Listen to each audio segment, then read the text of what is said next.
welcome to NTD China News. I'm Karen Chang. Making headlines this Wednesday, April 10th. Countries are on alert as North Korea threatens to carry out a missile test. Former Railways Ministry head Liu Zhijun charged with corruption. And these former prisoners of conscience say abuses in Chinese labor camp are widespread. Countries around the world are on alert against a possible missile test by North Korea. The South Korean Defense Ministry says the North has completed preparations for the test that could come any day. But for now, things are appearing normal along the North Korean border. Today is the day North Korea threatened to launch a mid-range missile test. But as of early this morning, things appeared normal along the North Korea border. But rival South Korea has taken precaution, suspending activities at the Kaesong Industrial Zone for the second day in a row. The zone was one remaining place of cooperation between South and North Korea. Chinese travel agents have also said they were unable to bring tour groups into the north on Wednesday. It follows earlier reports by South Korean media that the Chinese regime would stop some tourism to its communist ally. Beijing is growing increasingly concerned over Pyongyang's recent provocations. Cutting off tourism would mean depriving much-needed income to North Korea because tourists have to use foreign currency, cash, and travel to government-run sites. Pyongyang has warned it could not guarantee the safety of foreigners in the city from Wednesday onwards. It says it's taking action against hostile U.S. troop exercises with South Korea and UN sanctions over its nuclear test in February. South Korea has asked China to rein in its volatile neighbor. The Chinese regime is the North's only major ally and its main source of financial support. After years of sanctions designed to cripple its economy and blunt its military, how is North Korea more aggressive than ever? That's the question the U.S. Senate's Armed Services Committee put forward yesterday to the commander of U.S. military forces in the Asia-Pacific. And the answer is that North Korea is not alone. Speaking before the Senate's Armed Service Committee, the commander of American forces in the Pacific, Admiral Samuel Locklear, says the U.S. is ready for any attack from North Korea. But the question on everyone's mind is how has North Korea become so aggressive, at least verbally? UN sanctions should have crippled or at least blunted North Korea's military thrust. And for many on the Armed Services Committee, the answer is clear: China. The Korean problem, you have to go back to China, in my view, because this North Korean regime could not last 6 months under a current construct without support from China. Do you agree with that? The Chinese regime is considered the only check on an increasingly aggressive North Korea. And while on the surface China has supported UN sanctions, Admiral Locklear says China is also propping it up. I believe that China economically supports North Korea through food and fuel and water. I think that there are diplomatic ties between North Korea, unlike that are much more robust than what we may have ever experienced with North Korea. So I think their influence in North Korea is and can be significant. And for Senator Lindsey Graham, this is just one tone of China's offenses. Their behavior is not only provocative, it's obscene. They're stealing American intellectual property. They're attacking us every day through cyberspace. They're propping up one of the most dangerous regimes in the world that directly threaten our interests. The U.S. has shifted its military and political focus from the Middle East to the Asia-Pacific. The region has been embroiled in territorial and political disputes that have mostly seen China at odds with its neighbors.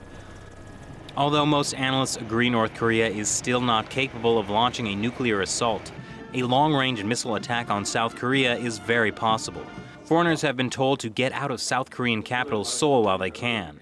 That's the latest of what seems like daily threats from North Korea. It's a familiar pattern. A powerful, high-flying communist official is investigated and then expelled from the party. After months or years in limbo, corruption charges are leveled.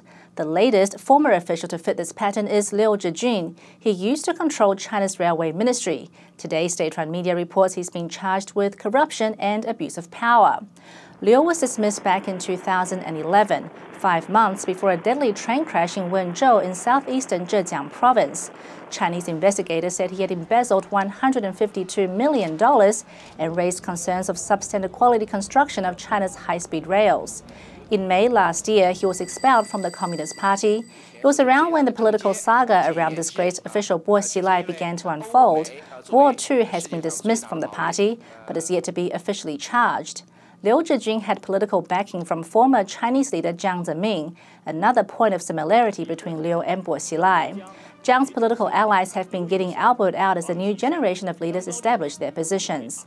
The charges against Liu have been filed at the Beijing No. 2 Intermediate People's Court. A date for his trial has not been set. Yesterday, we reported about a mainland Chinese magazine exposing torture of women inmates at a labor camp. Next, we hear from two former prisoners of conscience from China. Their experiences show the abuses detailed by Lens magazine are anything but isolated. China's labor camp system has been thrown into the spotlight again. This weekend, a magazine article exposed the extent of abuse against women inmates at the notorious Masanjia Labor Camp in Liaoning Province. But the conditions there are far from isolated. Human rights violations in China's controversial re-education through labor system have been reported for years, and they happen throughout the country, where labor camps turn inmates into slave labor. We were wrapping disposable chopsticks. We couldn't take breaks, not even to wash our hands after toilet breaks. We were only allowed to shower once a month, and we had sores on our skin. After scratching, they turned bloody, but we had to keep wrapping the chopsticks. Lu Fang is a Falun Gong practitioner. In 2001, Beijing authorities sentenced him to 1 year in a re-education through labor camp. The Chinese regime's crackdown on the spiritual practice began 2 years earlier in 1999. A former quality inspector at China's Ministry of Construction, Liu says the forced labor took a toll on his health. One day before I slept, I was so exhausted I couldn't stand. I was throwing up and my whole body was in spasms. It wasn't just harsh working conditions, though. Inmates often have to work with toxic materials. Ms. Pan, another Falun Gong practitioner, was held in Shanxi's women labor camp for 3 years. In one 2-week period, she and other inmates worked 20-hour days, making red envelopes used by Chinese people for celebrations. The glue choked our breath. It was toxic. We had to use the glue to make the envelopes. We were constantly dizzy. China's re-education through labor system is a remnant of the Cultural Revolution era. Under current rules, police can send an individual to labor camps for up to 4 years without a legal trial. Since 1999, practitioners of the Falun Gong spiritual practice have been victims of this policy. Overseas observers believe they make up the majority of inmates at Chinese labor camps, numbering at least in the hundreds of thousands. Since their abuse inside Chinese labor camps, Pan and Liu have escaped China and are now living in Canada. And coming up after the break, China records a surprising drop in exports in March, and experts are asking questions. With no official cases of bird flu reported, Guangdong Province sets up a multi-million-dollar treatment fund. And Shen Yun leaves Stockholm, Sweden, inspired.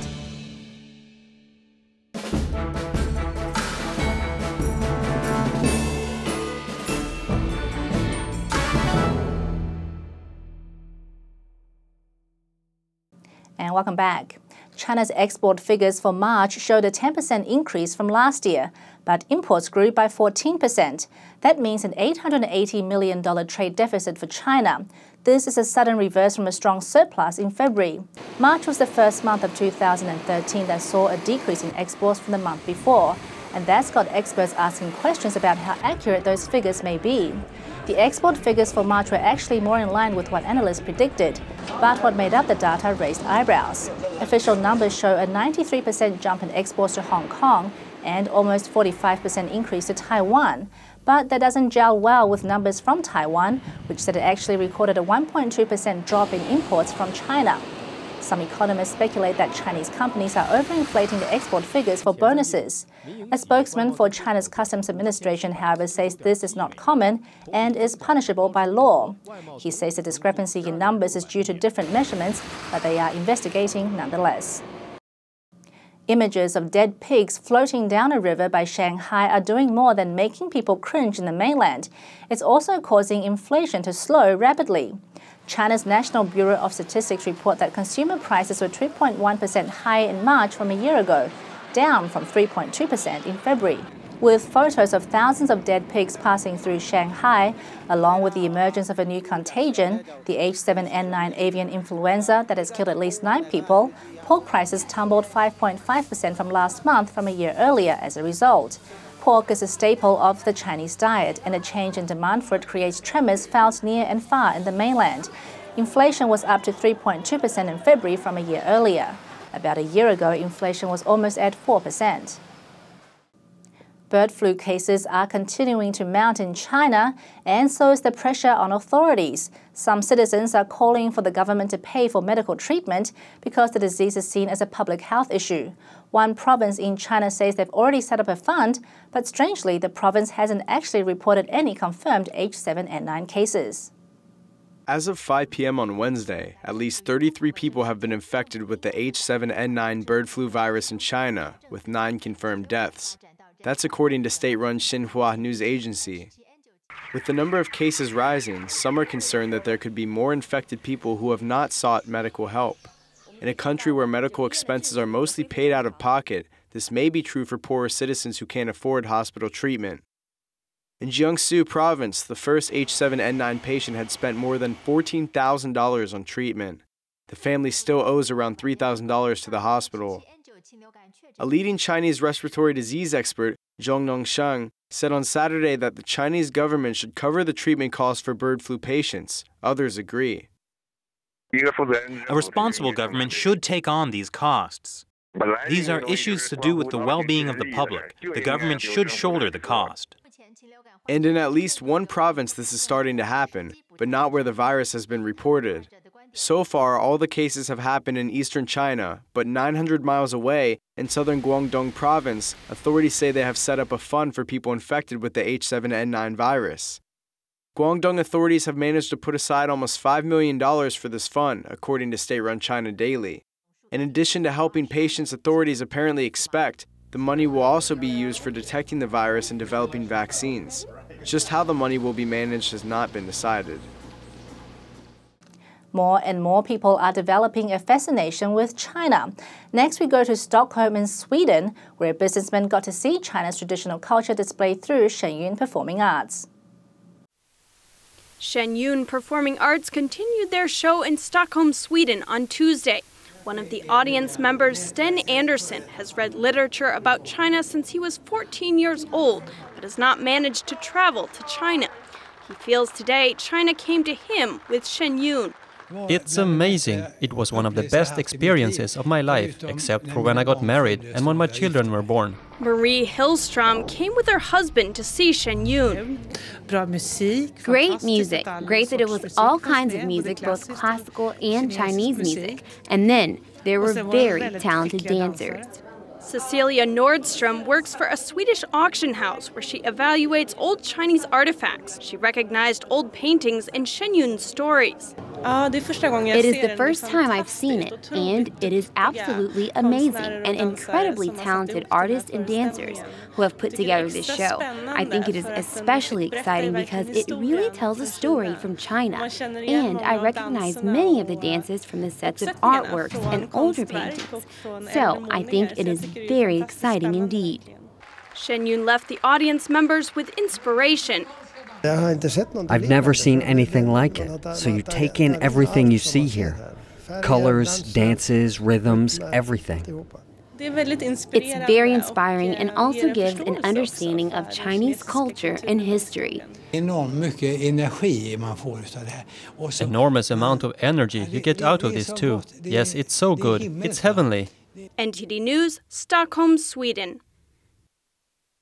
And that's all for this broadcast of NTD China News. For more of our China-related topics, visit our website at ntd.tv or subscribe to our YouTube channel, NTDonChina.